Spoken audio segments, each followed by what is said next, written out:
अब देखो पाप के उदय में कैसी कैसी परिस्थितियां बनती हैं इस चीज़ की। बीमारियां हो जाती हैं अनेक तरह की, दुकान नहीं चल रही, नौकरी नहीं लग रही, शादी नहीं हो रही, 50 तरह की समस्याएं। अब उन चीज़ों को दूर करने के लिए अनेक प्रकार के ये उपाय करता है।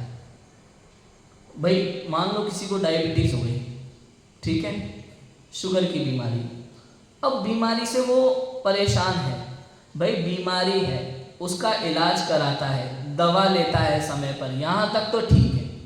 लेकिन जो बीमारी है मुझे ये करना वो करना, और अगर बीमारी का उपाय होता ना दिखे तो दुखी रहना, आकुल रहना, व्याकुल रहना, परेशान रहना, ये दुख का कारण है। इसको होना है, डायबिटीज दुख का कारण नहीं है, दूसरी कोई बीमारी कैंसर वैंसर दुख का कारण नहीं है।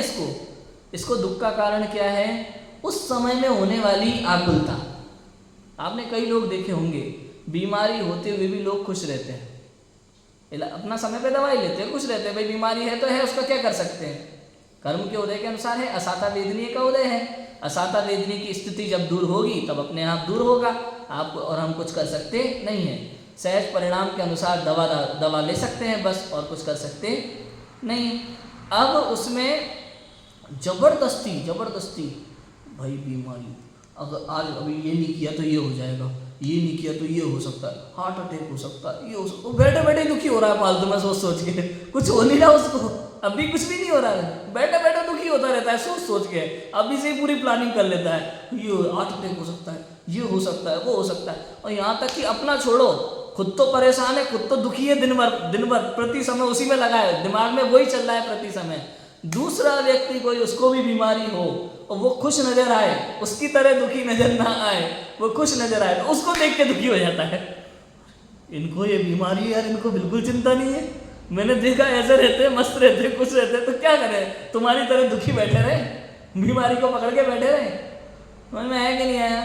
तो कहने का मतलब ये, बीमारी दुख का कारण नहीं है, दुख का कारण बीमारी में होने वाली वो आकुलता है, बीमारी को दूर करने की आकुलता है।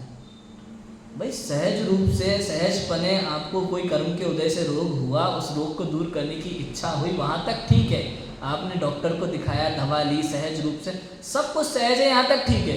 लेकिन जब आकुल व्याकुल होने लगते हैं, प्रति समय दिन रात उसी में लगे हैं, और अगर उसको नहीं, जैसे मान लो डॉक्टर ने कह दिया भाई लौकी खाना है, तोरई खाना है, नहीं मिली एक दिन तो दुखी, अब क्या होगा, ये हो जाएगा, वो हो जाएगा, बैठे बैठे दुखी होता रहे, कुछ भी नहीं होगा भाई, परेशान मत हो, और जो होना होगा उसे कोई रोकने में समर्थ है। लिखा ना, इंदोवा है जिनेंदोवा, कोई टालने में समर्थ नहीं है, इंद्र और जिनेंद्र नहीं टाल सकते जो होने वाला है, तो क्यों दुखी हो रहा है जबरदस्ती में?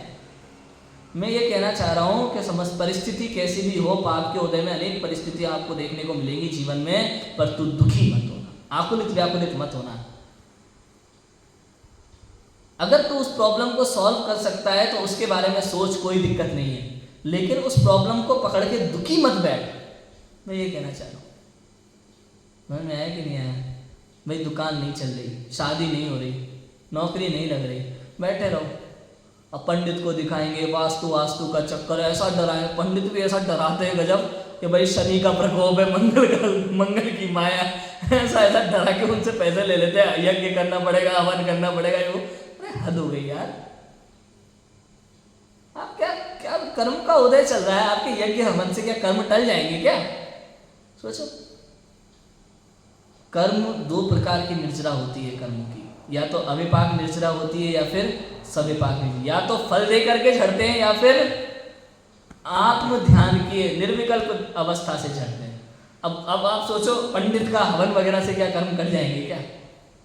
कभी नहीं कर सकते, उल्टा नया कर्म बंधेगा, कुछ नहीं होगा।